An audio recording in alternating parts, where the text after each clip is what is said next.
This is Judaism Unbound, episode 548, Elul 2026. Welcome back, everyone. I'm Lex Rofberg. And I'm Wendie Bernstein-Lash.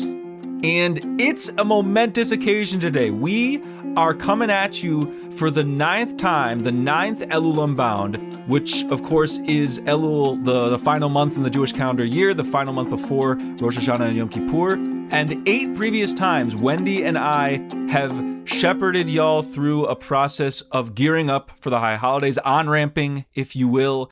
And we're doing it again. We're here as the month of Elul begins to anchor ourselves spiritually, figure out where we're at this year, then start to think about what it's going to be like to commence the next one. So we're really excited about that. This is one of our most beloved annual Judaism Unbound traditions, and it's hard to believe we've done it this many times, but here we are, Elul Unbound number 9. But we've got a theme today. We're going to dive into some things from this week's Torah portion, actually, on pursuing justice. But before we do, Wendie, I'd love for you to just tell us what we're doing. What is Elul? Why are we having these special different kinds of Judaism Unbound episodes for this month? What's going on? Sure. I love talking about Elul. It wasn't something that I was aware of when I was growing up in my early days of Judaism. And then to discover that there's this whole month, this Challah month, that we take to prepare ourselves for the High Holy Days, that we can be reflective, we can take stock and figure out how we want to enter the new year and what has happened and what has transpired. So we get this whole month to take on some practices, to do some things that we might not necessarily do during the year, so that when we enter into the new year, we feel prepared. And I think it's always good to be prepared. So Elul is helping us prepare for the next year that's coming by also looking back at how the last year went. Totally. And what I love about Elul Unbound, I'll give a little bit of an overview of this version of Elul, which is Elul Unbound. But I love that, yes, we've made Elul a sort of preparation month, but it also becomes its own experience. Like it does get us from A to B, with B being high holidays, however we're observing them. But it also, for me, has become its own really deep time. Because when I'm in Rosh Hashanah and Yom Kippur, for me, sometimes I'm leading, but even if I'm not leading, you can't really prepare and do at the same time. You whatever it looks like, if you're praying prayers, if you're singing, if you're studying text, receiving Torah readings, chanting, like, you can't fully receive it while you are also doing it. And so this is the time for us to be receiving Jewish meaning making and spirituality and dwell in it, marinate in it. A month is a longer time than 10 days, or 10 days if you're really going all out for the high holidays. But most of us, the high holidays are kind of Rosh Hashanah on the beginning of those 10 days and Yom Kippur at the end. It's become one of my favorite times of the Jewish year because it's not about having, many hours of programming in one fell swoop. It's more about being in a meaningful time for a while where a few minutes of your day for each day of a month can be embedded with some meaning making. And so I've really grown to love that. I appreciate, Wendie, that you kind of, as a reminder to our listeners, brought this to us in the first place. You and S.D. Solomon Gray are the proud founders of Elul Unbound. It wasn't our intuition that we would necessarily do this. We were more like, let's do holiday things and like on specific days, not for a whole month. Let's have podcast episodes, etc. You were the first version of let's make Judaism Unbound dwell deeply in a long period of time. And so that's been cool. So basically, Elul Unbound is a way that we experience this month. There are podcast episodes like this one that we release each week. We gather in Zoom every Friday. This was actually our first version of Zoom gatherings we ever did as an organization. Multiple years before COVID, we gathered for Elul, and it was a proud but small group of 7 or 8 of us some weeks at the beginning. But now we tend to be substantially bigger than that, and we come together, study some text together, we ask questions together, we explore what some of our intentions are for the new year. And you can pop in just to the podcast. You can explore our work through the gatherings. Also, we send out emails for those who'd like to opt into our Elul Unbound email list. We send a couple per week, and you can sign up on our website. It's a time to just marinate in Jewish meaning making, and not just like Jewish specific. It can also be a time to ask, like, what is my relationship to spirituality? Do I believe in something I'd call God? Do I not? What do I want to be doing when I'm immersing myself in Jewish spaces? All of that is in play this Elul. I'd love to add something because I agree with you. I'm not sure when the shift happened for me, but it feels like Elul is the present now, and as in a gift present, and that the high holidays have become the wrapping around it. I just love doing this and connecting with community and the emails we get back from people about what's resonating with them. It's become its own, as you mentioned, the first year, Challah month, that I think is one of the big things that I look forward to all year. So very excited to see how this year unfolds. I love that present idea. I did hear it as present tense at first, so I'm glad you clarified. I thought you might have, and everybody yes, else. This is a gift, a really meaningful, jam-packed gift around which you can then wrap the capstone that is the high holidays. They become like an exclamation point at the end of the sentence instead of the sentence itself, which is Elul. So I support that. And if you also are called to that, one other piece of Elul Unbound that we always offer is this is a chance for some spiritual direction. If you don't know what that is, basically it's a chance to meet one-on-one with somebody who can explore spiritual questions with you and give you some activities, exercises, meditations that will help you figure out where you are in this time of year, but also in your life more generally with God. Wendie is herself a spiritual director, and she's connected to many other spiritual directors. And so what she has generously done for many years, and will do again this year, is provide a form on our website for you to fill out and then be connected to a spiritual director for a free session. So that's a literal gift, a literal present to our listeners, and we hope that you will consider taking Wendie and other spiritual directors up on that. But I want to get into the juiciness of this episode, not just the wrapping paper around it. We want to talk about the Torah portion that aligns with the week that this episode is being released, Shoftim, which means judges.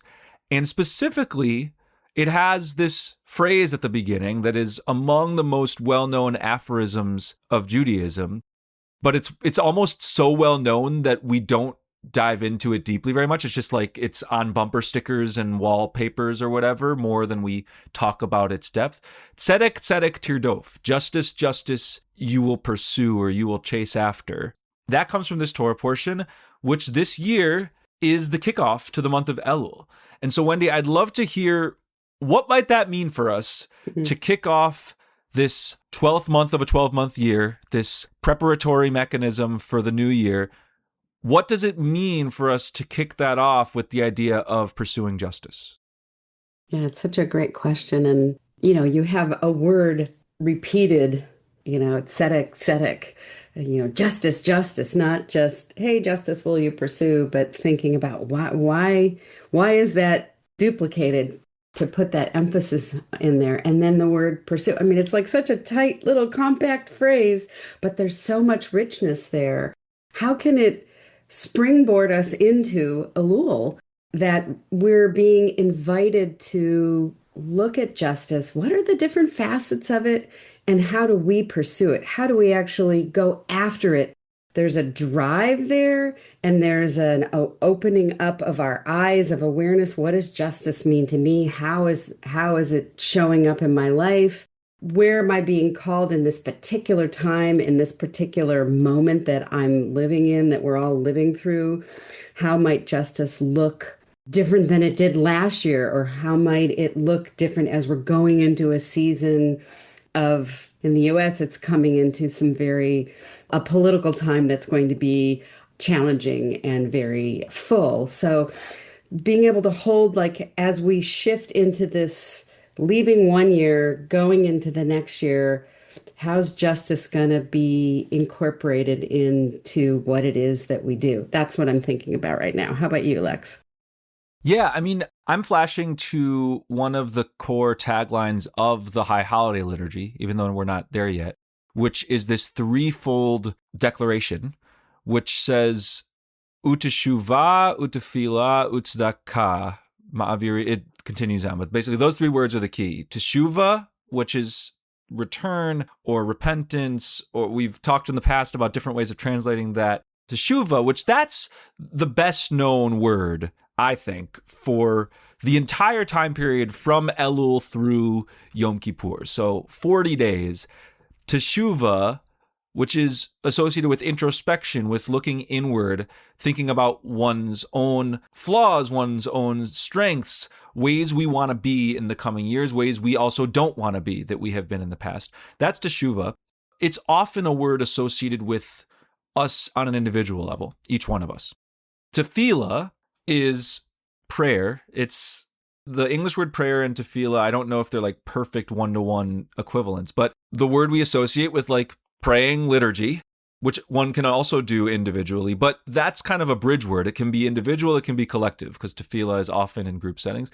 Tzedakah is the last word, and it means righteousness or justice or charity, any of those three. A lot of people have strong feelings about precisely which one it means, but I think it means any of those depending on context. And all three of those are relational words. They don't make any sense if you're only talking about one person. What does it mean for one person to be justice, like to embody justice? A world can embody justice or injustice. A society can, a community can. On an individual level, there's not really such thing. And so tzedakah is the same word as tzedek. It's the same, you can sort of hear the phonics connecting to each other. And so the idea that we pursue justice or pursue righteousness, we pursue a better world together. And that's something that on high holidays I think is so important. When all of the best known memes, and I don't mean like internet memes, when all of the best known like practices and phrases and shared rituals of the high holidays are about thinking about us individually and how we can improve, we can lose sight of the collective. And you and I have talked about this many times, because as a spiritual director, you are really invested, and should be, all of us should be, in what it looks like for us to do that inner work.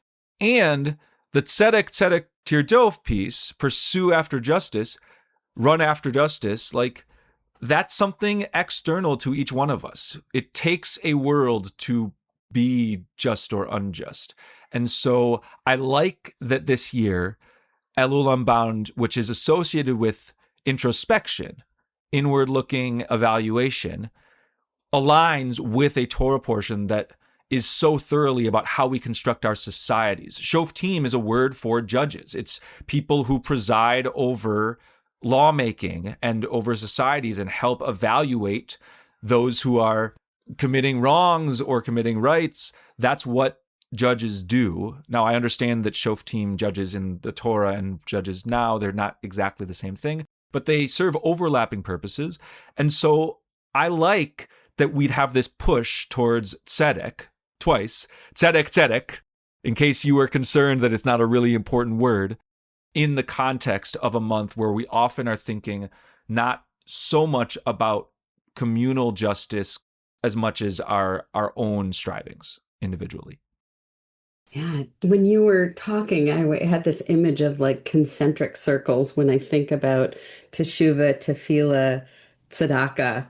What would be the concentric circles of justice? Because I do think that there's also an internal piece of justice. Maybe that's just because I'm a spiritual director and oriented towards that. Like, how have we not treated ourselves well? Can also be part of this introspective time. Am I doing an injustice to myself to overworking? Am I doing an injustice to myself because I don't appreciate myself for who I am and I feel like I'm supposed to be more like somebody else? I do think that there are these overlapping, maybe Venn diagram or concentric circles that we can look at around justice, tzedek, and not necessarily just how am I out in the world, but I think they're all important. And maybe some people are much more oriented towards how I take justice, how I respond to the injustice in the world.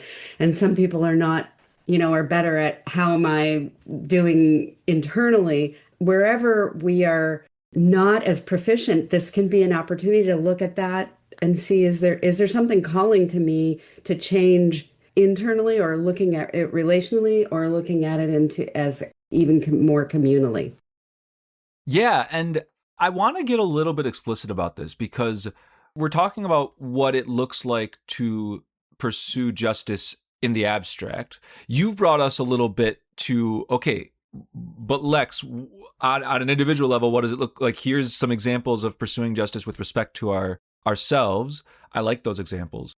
Let's model what it is to consider that, to open up that conversation for Jewish institutions, for our broader world. I think that this is a really good time to check in with where our Jewish communities are. It's a Jewish holiday. We have a secular New Year that I think is an equally good time to check in with where our broader world is, not just through Jewish lenses. But I think we could use, whether we're on a synagogue level or in an independent minyan or in whatever kinds of Jewish context we inhabit, a group of friends that isn't like officially organized, but that we have Rosh Hashanah dinner with or whatever it might be. Like, where are we at? What are we doing well? What aren't we? Obviously, right now, I think top of the list of a lot of Jewish conversation lists is Israel-Palestine, which maybe hasn't been as big a conversation in this Jewish year as it has been in like the recent previous Jewish years, especially 2023 through 2024. There continues to be on the justice front systematic kinds of oppressions of Palestinians. And a lot of us are, when we're in high holiday gathering contexts, considering those.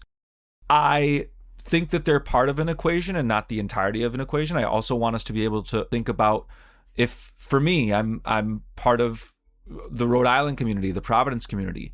Where is that community at? I will tell you, there are some really intense local battles happening around what it looks like to pursue justice. And we're not unique in this. There are many cities around the United States where there are political battles happening between sort of the progressive wing of the left and the more centrist wing of the left.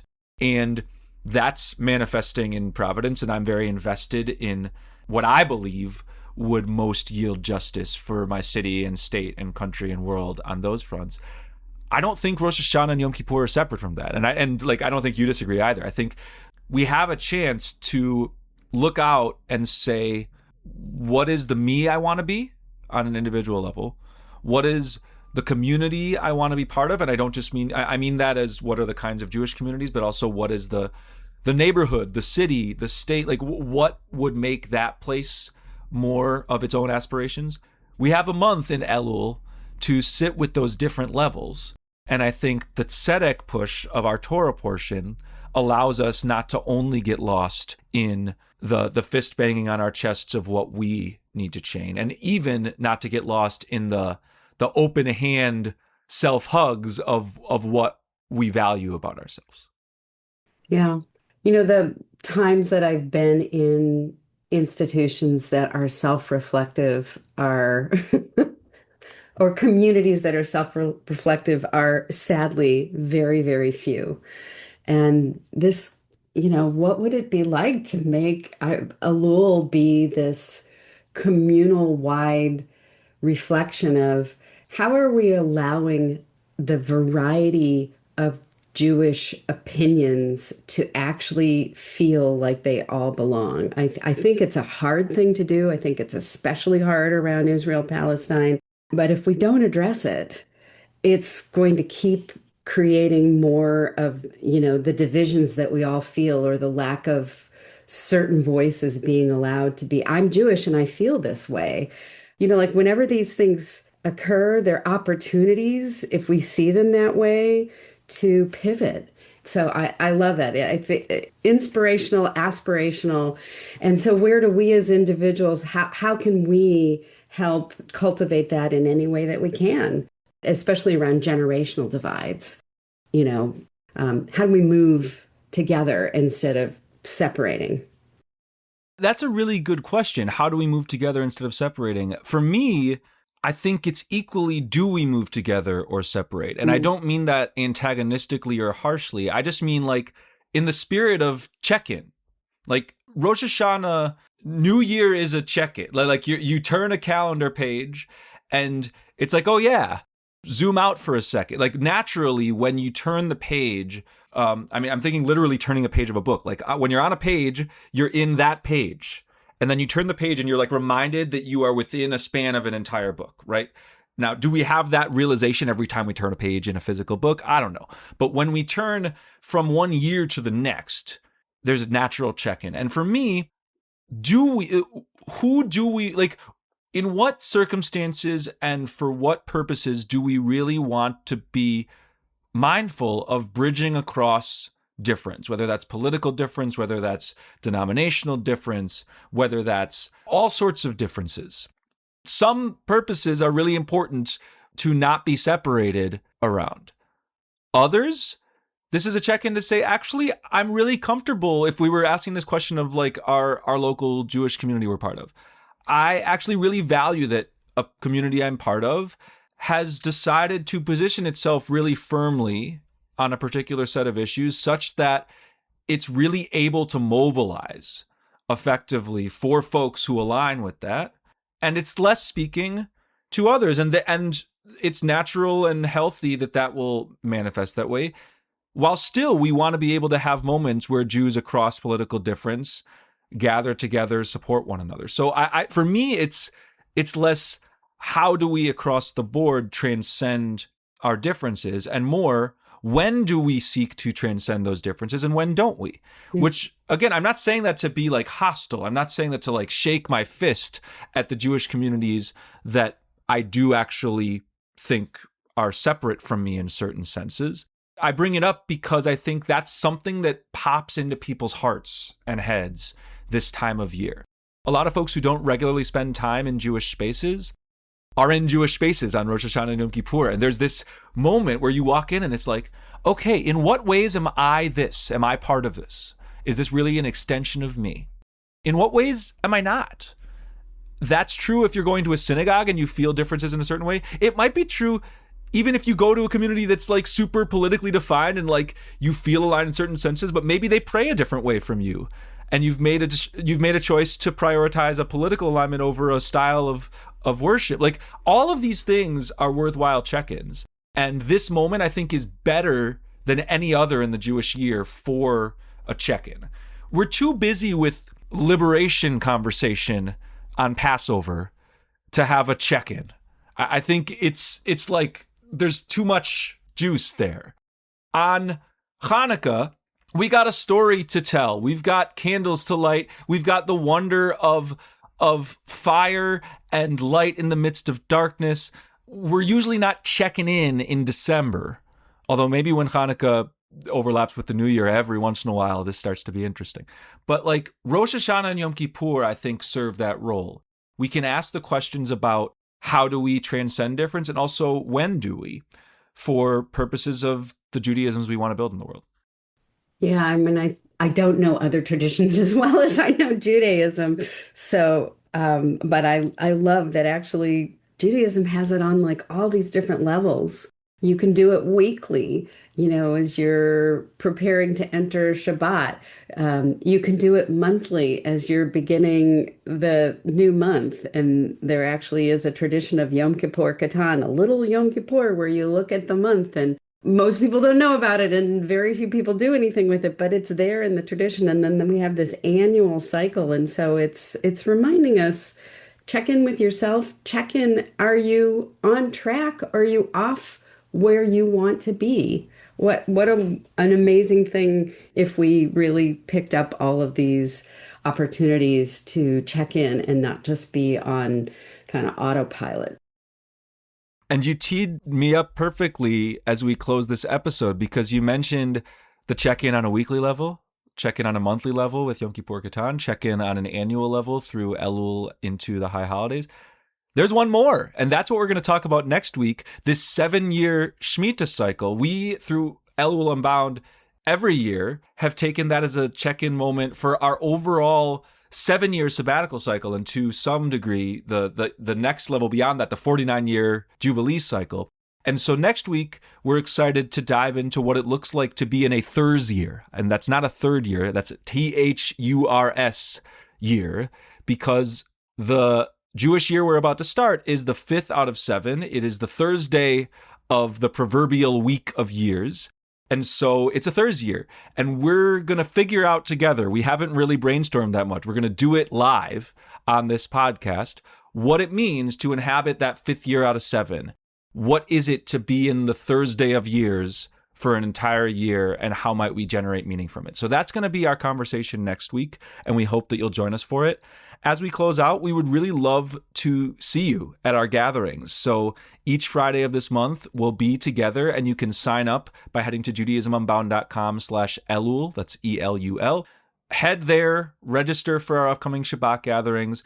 And on that page, judaismunbound.com/ELUL, there's our past episodes. There's all sorts of resources related to the month of Elul that we've generated over the years.